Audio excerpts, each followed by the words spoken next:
월 200에서 250만 원으로 1억 모으기. 가장 빨리 1억 원을 만드는 방법. 5년 안에 1억 원 모으려면 사람들이 몇 년 안에 얼마 모으기 이런 거 관심 되게 많으신데 그 중에서도 유독 1억 원이라는 숫자에 대해서 되게 많이 생각을 하시는 것 같아요. 실제로 그래서 인터넷에서 찾아봤더니 유튜브에 1억 모으기 이렇게 많이 검색어가 나오는데 사실 이것보다 더 훨씬 많이 나오고요. 근데 이게 비단 지금의 이야기가 아니라 옛날에도 사람들 1억 모으기는 마찬가지였어요. 기사들 찾아보니까 내게 1억 원이 생기면 어떻게 할 것이냐. 5천만 원대로 1억 원 만들기 재테크 전략. 또 여기 보면 5년간 1억 원 만들기 그런 제목도 있죠. 이런 것들 보면은 사람들이 예나 지금이나 1억 원에 대한 관심이 큰 건 매한가지다. 그럼 사람들이 왜 1억 원에 대한 관심이 이렇게 큰 걸까? 왜 그렇게 악착같이 1억 원을 모으려고 하는 걸까? 그래서 요즘에 나오는 신조어들을 좀 보면은 뭐 젊은 부자라던가 혹은 파이어족. 실제로 책들을 보니까 파이어족의 재테크, 파이어족 온다? 대한민국 파이어족 시나리오. 또 한국의 젊은 부자들, 유튜브 젊은 부자들, 100억 젊은 부자들 온다. 이런 책들이 되게 많아요. 그러니까 요즘 사람들이 다들 젊은 나이에 빨리 돈 벌고 은퇴하고 싶어 한다라는 그런 생각이 이런 책이나 텍스트에서 많이 보이는 거죠. 또 요즘 신조어 보면 포모 증후군이라는 말도 많잖아요. 포모라는 거 fear of missing out. 그러니까 소외될 것 같은 그런 두려움을 느껴지는 게 바로 포모 증후군이라고 하는데 코인, 저 주변에도 코인으로 막 엄청 돈 많이 벌었다는 사람 많았거든요. 그 사람들 보면서 왠지 코인 투자해야 될 것 같은 그런 느낌. 뭐 부동산이나 주식도 마찬가지죠. 2020년대 들어가지고 부동산 열풍 불고 주식 열풍 부니까 너도 나도 다 계좌를 트니까 대한민국의 계좌 증설 개수가 그 당시 엄청 많았다고 해요. 그래서 다시 본론으로 넘어가서 우리가 과연 5년 안에 1억 원을 모을 수 있을까? 예컨대 연봉 한 2, 3천 되는 사회초년생들은 이건 거의 불가능에 가깝죠. 부모님한테 얹혀 살거나 아니면 뭐 밥도 거의 그냥 집에서만 먹고 밖에서 아예 돈 아예 안 써야 되고 쇼핑도 안 해야 되고 그런 사람들한테는 거의 불가능에 가까운 미션인 것 같아요. 반대로 한 3, 40대 정도 그런 중년 직장인들은 연봉 한 4천에서 6천 정도 되니까 그런 사람들은 어느 정도 돈 좀 세이브하면은 1억 원 정도 5년 안에 모을 수 있겠는 거 이런 생각 들 수도 있을 거고요. 근데 그럼에도 우리들이 이런 이야기를 하는 건 결국에는 1억 원을 모으기 위해서 누구나 1억 원을 모으기 위해서 어떻게 해야 되느냐에 대한 이야기인 거니까 조금 더 돈을 덜 버시는 그런 사회초년생들한테 포커스를 한번 맞춰보면은 인터넷 찾아보니까 이런 거 있더라고요. 월 250만 원 직장인들이 1억 원 모았는데 성공하는 거. 그래가지고 1단계가 예금 지르기래요. 예금 지르기가 뭐야? 이거 우리 무슨 뭐 명품 지르는 것도 아니고 뭐 쇼핑 지르는 것도 아니고 예금을 지르래요. 그래서 저 궁금해서 하면서 봤더니 월 157만 원씩 매달 적금을 해가지고 그래서 5년 동안 꼬박 복리 3% 이자에 적금을 넣으면은 세후로 해가지고 1억 559만 원이 나온다는 거예요. 이 복리라는 거는 이자를 재투자하는 방법인 거죠. 그래서 이렇게 5년 동안 157만 원씩 꾸준히 넣으세요. 그러면은 당신은 1억 원을 모을 수 있습니다. 굉장히 사실 합당한 말이죠. 근데 사실 문제는 이거죠. 우리가 250만 원 버는데 그 중에서 157만 원 접근하려면 93만 원을 한 달 가지고 소비를 해야 된다는 뜻이잖아요. 이게 근데 가능한 사람도 있었고 불가능한 사람도 있을 것 같아요. 157만 원을 모은다라는 게 취지는 굉장히 좋은데 우리한테 과연 현실성이 있는가에 대해서 물어보면 사실 좀 어렵다라는 그런 이야기가 나오는 거죠. 그래서 중요한 건 결국엔 생각의 방향을 좀 바꿔보는 게 필요할 것 같아요. 과연 5년 안에 1억 원을 모으려면 우리가 얼마의 기간 동안 얼마의 돈을 어느 정도의 수익률로 넣어야 될까? 이런 차원으로 조금 더 이야기를 구체화해야 되지 않을까 싶습니다. 그래서 제가 소개해드리고 싶은 유용한 툴이 바로 네이버 이자 계산기라는 거예요. 이자 계산기 네이버 검색창에 이자 계산기라고 치면 지금 여기 보이시는 이 창이 그대로 나와요. 세팅을 적금으로 해놓고 월 적립액, 그러니까 적금액이죠. 월 100만 원 해놓고요. 적금 기간은 5년. 연 이자율은 단리하고 월 복리가 있는데 우리는 복리 투자, 그러니까 이자를 다시 재투자하는 형태니까 복리 투자를 하고 과세는 무조건 세금을 내야 돼요. 15.4%의 세금을 내야 되기 때문에 일반 회사를 세팅해가지고 누르면은 그러면은 최종적으로 우리가 100만 원을 5년 동안 어느 정도 수익률로 해야지 1억 원이 나오는지를 알 수가 있어요. 자, 그럼 여기 있는 수익률은 과연 얼마일까? 정확히 21.3%가 나옵니다. 21.3% 정도 나와야지 5년 동안 100만 원의 적금을 해가지고 1억 원을 모을 수가 있다. 은행 같은 경우에 최고금리가 4.7%, 한 4.5% 평균적으로 되는 거고 그리고 우리가 이야기했던 적금, 적립식 투자가 적금이니까 적금 같은 경우에는 광주은행에 있는 상품 13.7% 이게 가장 높고요. 나머지 뭐 우리은행, 뭐 부산은행, 우리종합금융 이런 데서 나오는 상품 11에서 한 12% 정도, 10% 되는 것도 있고요. 그러니까 금융상품이 대체적으로 요즘같이 금리 상황이 좋을 때에도 수익률이 한 13에서 11%이 정도밖에 안 된다는 거예요. 그러니까 앞서 말씀드렸던 21.3%의 연평균 수익률은 사실 어떻게 보면 달성하기 조금 어려운 수치일 수도 있을 것 같다. 그래서 결국에 중요한 건 이런 것 같아요. 1억 원을 모으려면 우리가 어떻게 해야 될까? 자기 객관화가 되게 중요한 것 같아요. 지금 내 상황에서 내가 어느 정도까지 아껴가지고 월 어느 정도까지 적립할 수 있을 것이냐, 또 내 능력선에서 내가 어느 정도까지 수익률을 낼 수 있을 것이냐, 이 두 가지에 대한 계산이 나와야지 몇 년 안에 1억 원 모으는 게 조금 더 구체화될 수가 있는 거죠. 근데 사실 그렇잖아요. 우리가 원금, 그러니까는 우리가 월 적립액을 얼마로 한다라는 건 사실 우리가 어느 정도 컨트롤은 할 수 있어요. 왜냐면 먹을 거 좀 덜 먹고 좀 쓸 거 덜 쓰고 해가지고 아끼는 건 사실 가능하거든요. 근데 과연 수익률이라는 건 우리가 통제 가능한 것인가? 사실 잘 찾아보면 수익률을 정할 수 있는 것도 있다.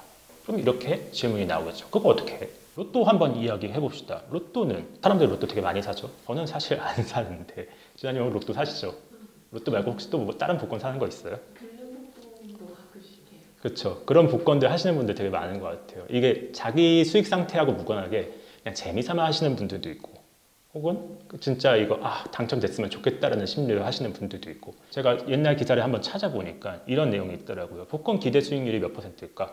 최근 자료를 보면은 복권의 기대 수익률은 51.6%였다. 그러니까 51.6%의 기대 수익률이라는 말은 반대로 기대 손실률이 48.4%라는 거죠. 내가 5,000원짜리, 그 1,000원짜리 5개 있는 로또를 사면은 나한테 떨어지는 돈은 대략 평균적으로 2,500원 정도 된다는 뜻이에요. 이건 무슨 말이냐? 부를 늘리고 싶다면은 사실 로또는 하지 말아야 된다는 뜻이죠. 그러면은 로또는 결국에는 현실적이지 않으니까 그러면 어떤 투자가 있을까? 한국 사람들이 가장 많이 하는 투자. 부동산. 그렇죠. 아파트 투자가 있겠죠. 그래서 부동산을 한번 볼게요. 아파트에 우리가 투자했을 때 중장기적으로 어느 정도의 수익률을 낼 수 있느냐. 한국인들의 가계자산 구성을 보면요. 한국은행 자료인데 한국의 비금융자산 비중이 64.4%래요. 여기서 비금융자산이라는 건 대부분 거의 다 부동산이라고 생각하시면 돼요. 근데 64.4%라는 이 비중이 미국이 28.1%, 일본이 38%, 영국 46%, 그러니까 이런 선진국들하고 비교했을 때 굉장히 우리나라 부동산 비중이 높다. 다시 말해서 한국인들의 주된 재테크 수단은 되게 부동산일 가능성이 높다는 거죠. 부동산 가격이 과연 그럼 중장기적으로 어느 정도 올랐느냐? KB부동산에서 제공해주는 데이터인데요. 2000년부터 2023년까지 아파트 가격 매매 지수, 전국의 23년간 매매가의 연평균 성장률은 5.13%, 서울은 6.29%였어요. 그러니까 기대 수익률이 연평균 해가지고 대략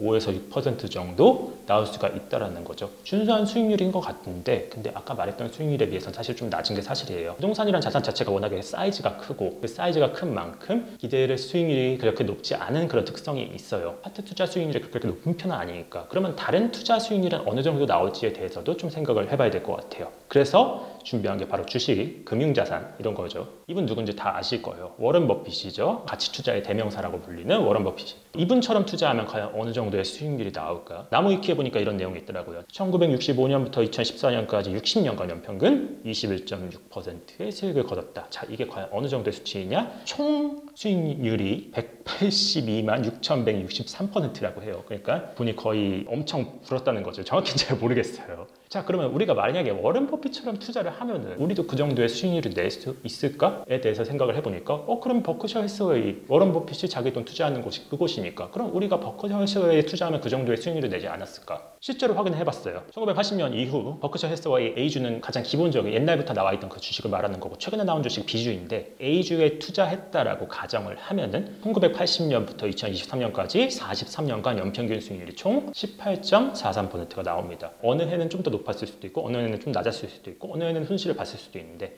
근데 그걸 평균화해서 연율화 하면은 평균적으로 40년 동안 18.43% 굉장히 좋은 수익률이죠. 자, 그러면은 이 돈은 과연 근데 어느 정도의 수익률인가? 우리가 좀 더 수치화를 해볼게요. 우리가 1980년대 100만 원을 계좌에 넣어뒀다면은 지금 2023년 현재 이 돈은 이 정도 수익률을 쭉 따라가면 16억 정도 됩니다. 그리고 예컨대 1980년대부터 1월 1일부터 매달 우리가 10만 원씩 투자를 했다. 그러면은 2023년, 그러니까 43년 뒤에는 우리 계좌에는 145억 6천만 원이 찍히게 돼요.